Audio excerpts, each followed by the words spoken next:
Hello guys and welcome to another video. My name is Mark, I'm an entrepreneur and property investor, and in today's video I'm going to be going through what I would be doing if I was starting with £30,000 and getting my first investment property.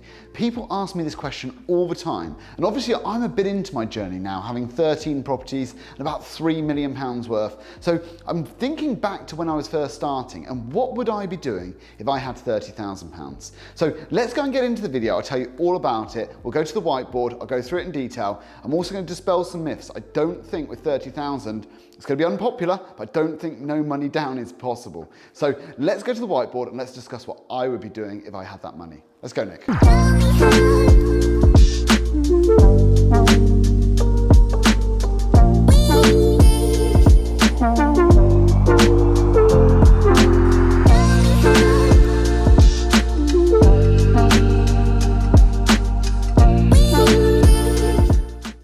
So guys, welcome to the whiteboard. We're going to go through a little bit about what I would do if I had £30,000. And I'm going to assume that I've got a well-paid job, I'm pretty busy, all those sort of categories, which generally my viewer is. So first of all is to work out whether I want to be an investor or whether I want to create a job in property. I've said this before on this channel. I think it's really important that you're clear about that, because the second you start talking about deal sourcing, doing rent to rents, property management, all that sort of stuff, you are creating a full-time job in property. And if that's your outcome, that's fine. That's where I would put my £30,000, because the reality is, £30,000 to invest, although a lot of money and it can represent an awful lot of work for someone, in the property game it's not that much money.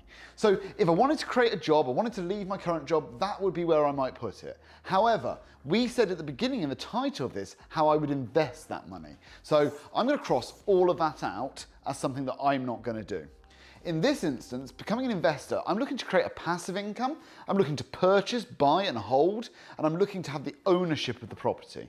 So I'm categorizing as an investor, me deploying my capital with an expected return over time. So I'm going to look at how I'm going to do that. Now, I know what you're thinking. If you've got £30,000, Mark, you need to be looking for something where you're going to get your money back out as quickly as possible. Let me tell you the truth. Money down, no money down. It's not happening. It's very, very unlikely.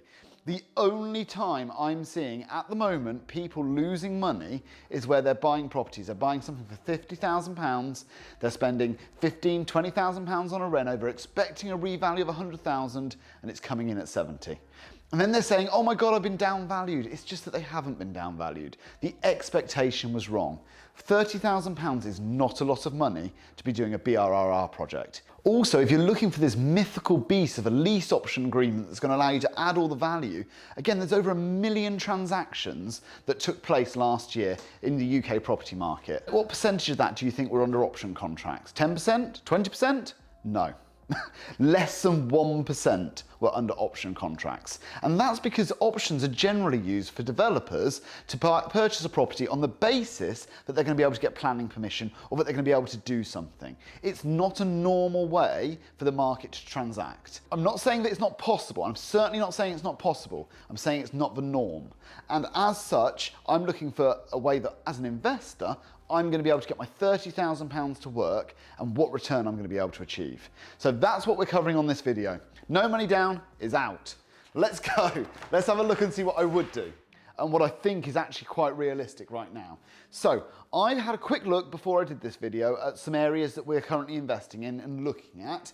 And my team is going to hate me because I'm going to name it. So for this property, and what I was looking at was Retford, which is a town in Nottinghamshire.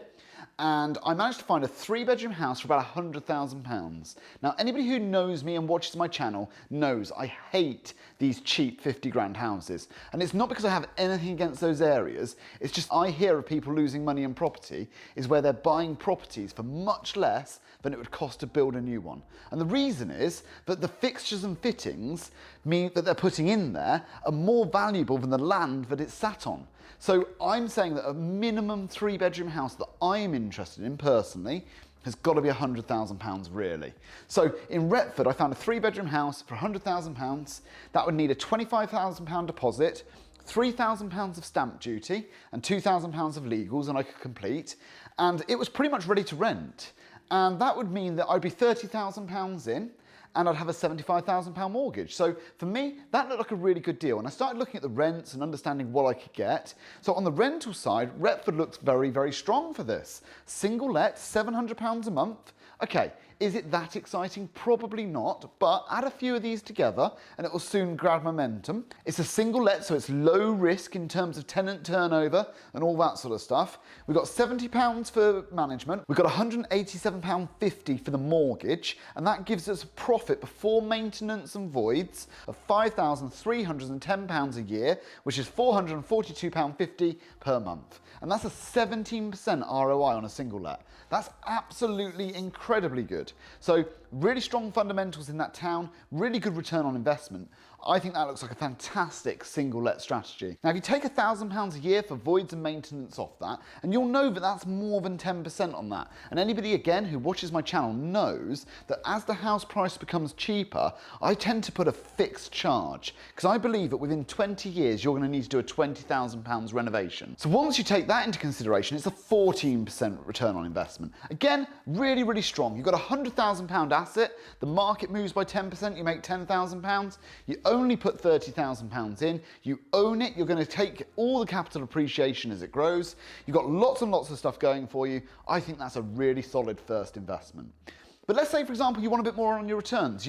That's not satisfying you. You want a bit more risk, a bit more return. And remember, whenever I talk about risk and return, they both exist. So don't just hear return and return. Hear risk and return, because the more risk you take on, the more returns are possible, but only possible, not guaranteed. So let's go for a similar project. And I was trying to find another property that I was happy in an area that we know. And I decided that actually, I'm just going to stretch your budget a little bit. I'm going to say to you, you need to put £35,000 in. And it's going to be the house that we just spoke about a minute ago. And again, in Retford, I just did a quick look at how much we could get for the room rents. So all the stuff is the same as before, but this time we're going to spend £5,000 on the furniture. And interestingly, we're going to need to make sure we buy a property that doesn't need any renovation on both of these instances. The reality is that if we're going to be doing renovations, that's going to take so much out of our budget because we can't leverage that money. We're going to have to use that for cash. So let's say, for example, we had a £15,000 reno. Well, now we've only got about a £10,000 deposit, and that's only going to buy us £40,000 worth of a house. We can't even get a mortgage on that. So you see the problem with these lower numbers straight away. But let's say, for example, we bought this £100,000 house. It's all good to go. It's in good condition. The one that I found on Rightmove was, and we just bought £5,000 worth of furniture to turn it into a mini HMO. Now, £400 a month per room is roughly what you'd get in Retford. That'd be £1,600 a month. I've listed out all the bills. That's £160 for management, £160 voids and maintenance, £100 for tax. That's council tax, obviously. £100 for utilities, £100 for water and internet, and £200 for the mortgage. The mortgage will be slightly more than on a single let rate because you're going to pay probably 3.5% rather than 3%. So I've just increased that ever so slightly. And that's going to give you a profit per month of £780. Now, what does that mean for you over the course of a year? Well, now all of a sudden you've got £9,360 a year profit, and that's a 26% ROI. With HMOs, I know that anything over 20% right now is absolutely phenomenal. 26%, I'd be very, very happy. So if I had £30,000, well, this one's 35,000, obviously. But if I had 30 and I was willing to stretch it a little bit to 35, this would be a strategy that I'd be very interested in. Either the mini HMO model or the single let model. Now, you'd have to speak to a broker, find out what mortgages you could get, make sure that you could finance it. You need to check Article 4 in your local area, all those sort of things. All the things that I haven't done in a 10-minute video as just an example.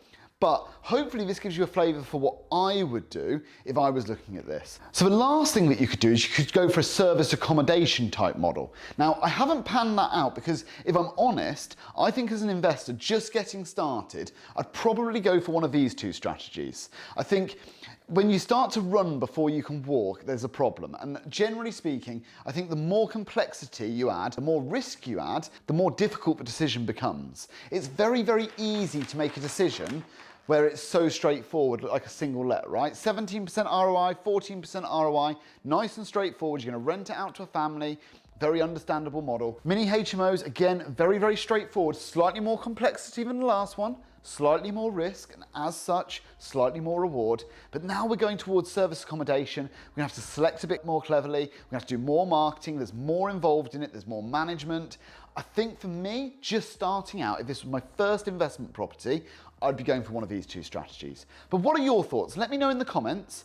I've been Mark Parham. I hope you've enjoyed this video. Subscribe if you haven't already. And I'll see you again on Friday for another vlog style video.